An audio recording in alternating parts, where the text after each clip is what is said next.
Salt YouTube channel நேயர்கள் அனைவருக்கும் அன்பான வணக்கம். இணைந்து பயணிக்கும் திரு அவையின் 8வது பண்பாக நாம் சிந்திக்க இருக்கின்றோம் என்று. அது என்னவென்றால் கொண்டாடுதல். இணைந்து பயணிக்கும் திரு அவை ஒரு கொண்டாடுகின்ற திரு அவை என்று திருத்தந்தை நமக்கு சொல்லுகின்றார். இணைந்து பயணித்தலில் முக்கிய பங்கு வகிக்க வேண்டியது இந்த கொண்டாட்டம். ஏனென்றால் இதுதான் அந்த ஒன்றிப்பு உறவை உருவாக்குகின்ற ஒரு அடிப்படையான அம்சம். நம்முடைய வாழ்க்கையிலே நமக்கு பலவிதமான நல்ல காரியங்கள் நடக்கின்றன. நாம் கேட்காமலே நமக்கு நிறைய காரியங்கள் கிடைக்கின்றன.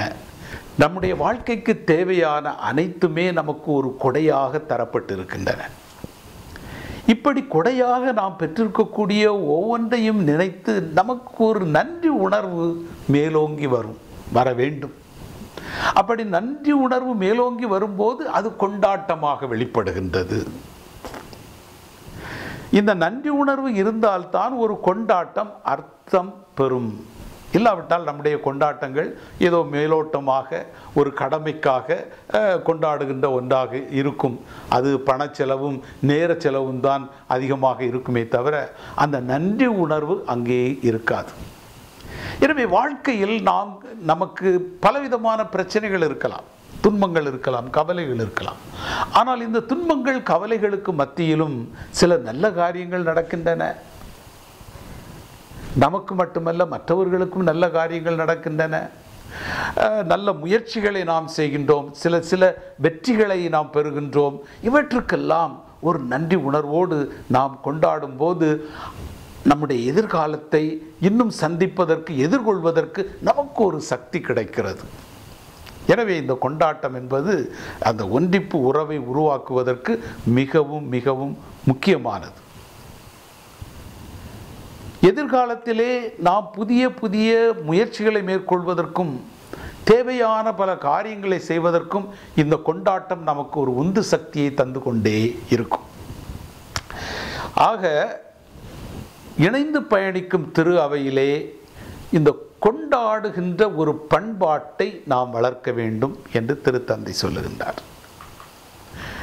ஏனென்றால் கொண்டாட்டம் என்பது நம்முடைய வாழ்க்கையினுடைய ஒரு பகுதியாகவே இருக்கிறது. அன்றாடம் நாம் பார்க்கும்போது பல காரியங்களுக்காக நாம் கொண்டாடுகின்றோம். அதில் முக்கியமான கொண்டாட்டம் என்பது வழிபாட்டு கொண்டாட்டம். வழிபாடு என்பது ஒரு கொண்டாட்டம், நற்கருணை கொண்டாட்டம். ஆனால் அது உண்மையிலே ஒரு கொண்டாட்டமாக இருக்கிறதா என்று நம்மையே கேட்டு பார்க்க வேண்டும். ஏதோ கடமைக்காக அங்கே உட்கார்ந்து அப்படியே முகத்திலே ஆடாது அப்படியே உட்கார்ந்திருப்பார்கள். இப்போ அந்த திருப்பலி முடிகிறது வரைக்கும் அதில் என்ன கொண்டாட்டம் இருக்கிறது? அந்த நற்கருணை வாங்குகின்ற அந்த நேரத்தில் மட்டும் போய் நற்கருணை வாங்கிவிட்டு அதன் பிறகு ஒரு சிலர் பாடுவார்கள், ஒரு சிலர் ஜபங்களை சொல்வார்கள், மற்றவர்கள் அப்படியே இருப்பார்கள்.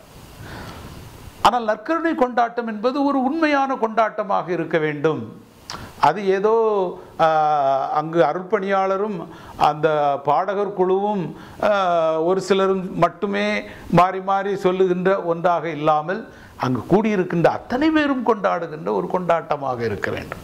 எனவேதான் இந்த திருப்பலி கொண்டாட்டத்திலே, நற்கருணை கொண்டாட்டத்திலே பொது நிலையினருக்கு அதிகமான முக்கியத்துவம் கொடுக்க வேண்டும் என்று திருத்தந்தை விரும்புகிறார். எனவே எல்லோரும் இணைந்து எல்லோரும் பங்கேற்று அங்கே அந்த திருநிலையினருடைய ஆதிக்கத்தை பிரதிபலிக்காமல் பொது நிலையினரையும் பங்கேற்க வைக்க வேண்டும். குறிப்பாக வார்த்தை வழிபாடு, அது ஏற்கனவே வாசகங்கள் வாசிக்கின்றார்கள், ஜபங்கள் அல்லது பொது விசுவாசிகள் மன்றாட்டுக்கள் வாசிக்கின்றார்கள், அத்தோடு நின்று விடுகிறது. ஆனால் நற்செய்தியை வாசித்து அதற்கு விளக்கம் கொடுக்கின்ற மறைவுரை ஏன் பொதுநிலையினர் கொடுக்கக்கூடாது? அல்லது துறவியருக்கு ஏன் அந்த வாய்ப்பை கொடுக்கக்கூடாது? அது திருநிலையினருக்கு மட்டும்தான் அந்த இறைவார்த்தையை எடுத்து போதிப்பதற்கு அதிகாரம் இருக்கிறது என்றோ திறமை இருக்கிறது என்றோ என்று நாம் நம்ப வேண்டிய தேவையில்லை. எனவே வார்த்தை வழிபாட்டிலே பொதுநிலையினரை இன்னும் அதிகமாக நாம் பங்கேற்க வைக்கலாம். இதை போன்று திருப்பலியில் இன்னும் பல நிகழ்வுகளை நாம் கொண்டு அது ஒரு உற்சாகமான கொண்டாட்டமாக மாற வேண்டும் என்று திருத்தந்தை விரும்புகின்றார். எனவே திருப்பலி நற்கருணை கொண்டாட்டமே எல்லோரும் இணைந்து கொண்டாடுகின்ற ஒரு கொண்டாட்டமாக இருக்க வேண்டும். அப்படி ஆக்கிக் கொள்ள வேண்டும். நாம் அடுத்து நம்முடைய குடும்பங்களில் சென்றோம் என்றால், குடும்பங்களிலே இந்த கொண்டாட்டம் என்பது மிக முக்கிய பகுதியாக இருக்க வேண்டும். இந்த கொண்டாடுகின்ற பண்பாடு குடும்பங்களில் தான் முதலிலே வளர்க்கப்பட வேண்டும். அப்படி என்றால் ஒரு குடும்பத்தை நாம் எடுத்துக்கொள்வோம். குடும்பங்களிலே ஒரு திருமண நாள் வரும், பிறந்த நாள் வரும், நினைவு நாள் வரும். இவற்றையெல்லாம் நாம் பிறரோடு சேர்ந்து, நம்முடைய பக்கத்து வீட்டில் உள்ளவர்கள், அந்த அன்பியத்தில் உள்ளவர்கள், இவர்களோடு சேர்ந்து மகிழ்ச்சியோடு கொண்டாட வேண்டும். இப்படி கொண்டாடும் போது கூடி வந்து நாம் இணைகிறோம், இணைந்து மகிழ்ச்சியை பகிர்ந்து கொள்ளுகிறோம். அப்படி அன்பியங்களிலே, குறிப்பாக அன்பியங்களிலே நாம் கூடி வரும்போது உணவை பகிர்ந்து கொள்ளுகின்றோம். இந்த உணவை பகிர்ந்து கொள்வது என்பது கொண்டாட்டத்தினுடைய ஒரு முக்கியமான அம்சம்.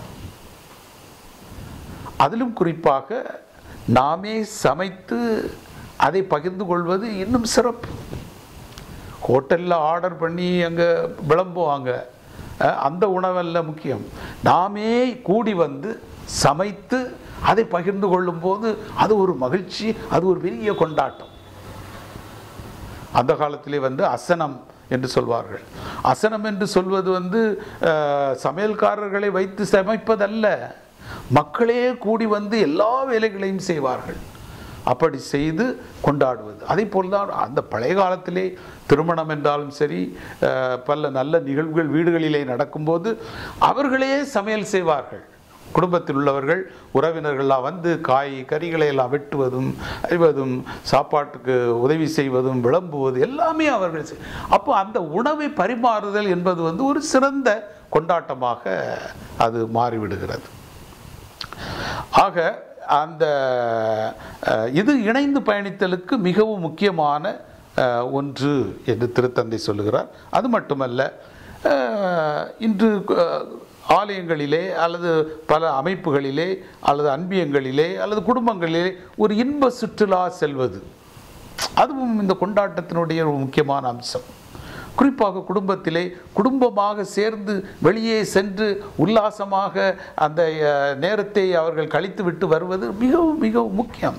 அது அவர்களுடைய உறவை இன்னும் ஆழப்படுத்தும். அதுபோல் அன்பியம் என்றாலும் சரி, எந்தெந்த குழுக்கள் பக்த சபைகள் என்றாலும் சரி, அவர்கள் இன்ப சுற்றுலா செல்வது நல்லது.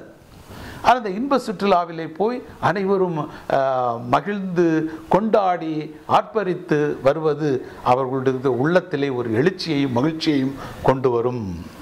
ஆக இந்த கொண்டாட்டம் என்பது இணைந்து பயணிக்கும் திரு அவையினுடைய ஒரு முக்கியமான அம்சம். ஏனென்றால் இந்த கொண்டாட்டத்திலே எல்லோரும் பங்கேற்கின்றார்கள், எல்லோரும் பங்களிக்கின்றார்கள், ஒரு சிலர் மட்டுமல்ல.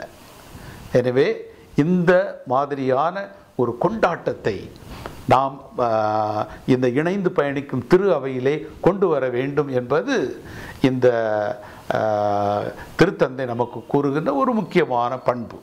இந்த பண்பை வெறும் பண்பாக அல்ல, ஒரு பண்பாடாகவே நாம் ஆக்கிக்கொள்ள வேண்டும். கொண்டாட்டம் என்பது ஒரு பண்பாடாக இருக்க வேண்டும் என்பதை மனதில் வைத்துக்கொள்வோம். இனி அடுத்த பண்பை பற்றி அடுத்த வீடியோவில் பார்ப்போம். நன்றி, வணக்கம்.